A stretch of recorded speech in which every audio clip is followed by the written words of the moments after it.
Hi, இது Friday mini vlog. ஒவ்வொருத்தருங்களுக்கும் ஒவ்வொரு மாதிரி ஆசை இருக்கும். சின்ன பாப்பாவுக்கு சேவிங்ஸ்னால் ரொம்ப பிடிக்கும்.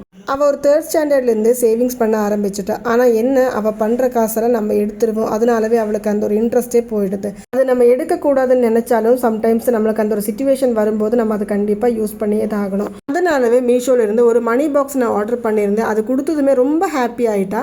ஆனால் அதை ஓப்பன் பண்ணி பார்க்கும்போது அவளுக்கு ஒரு டவுட்டாமல் 1 lakh rupees வரைக்கும் நம்ம சேர்த்தணுமான்ட்டு. நானும் இடையிலே உடச்சிக்கலாம், ஆனாலும் அவகிட்ட சொல்லிவிட்டு ஆமாம் 1 lakh rupees வரைக்கும் நம்ம சேர்த்தியே தான் ஆகணும்னு சொன்னதுக்கு அவள் எங்கிட்ட ஒரு ஐடியா சொன்னாங்க பாருங்க. நீங்களே கேட்டுடுது நியாயமானு சொல்லுங்க. அவள் சொல்கிறா, தங்கச்சியும் அக்காவும் சேர்ந்து கேஷ் போடுவாங்களாமா. ஆனால் உண்டியல் உடச்செடுக்கும் போது பணத்தை பிரிக்கக்கூடாதாம்மா. இது எந்த விதத்துலங்க நியாயம், நீங்களே சொல்லுங்க. இந்த டீல் கேட்டதுமே அவள் ஐயோ நான் இல்லை இந்த விளையாட்டுக்குன்னு எந்திரிச்சு போயிட்டாங்க. நேற்று அம்மாவை ஹாஸ்பிட்டலுக்கு செக்கப்புக்காக கூட்டிகிட்டு போயிருந்தாங்க. இன்றைக்கி ஆப்ரேஷன் பண்ணுறதுக்காக ஏர்லி மார்னிங்கே வர சொல்லியிருக்காங்க. அம்மாவும் அவரும் போயிருக்காரு. லெஃப்ட் சைடு கண்ணு தான் இந்த டைம் ஆப்ரேஷன் பண்ண சொல்லியிருக்காங்க. ரைட் சைடு வந்து செக் பண்ணிவிட்டு 1 month முடிச்சதுக்கப்புறம் பண்ணலாமா வேண்டாமான்னு சொல்கிறேன்னு சொல்லியிருக்காங்க. இப்போ இன்றைக்கி வீடியோ இவ்வளோ தாங்க. இந்த வீடியோ உங்களுக்கு பிடிச்சிருந்தா மறக்காமல் சப்ஸ்கிரைப் பண்ணுங்கள். நெக்ஸ்ட் வீடியோவில் பார்க்கலாம்.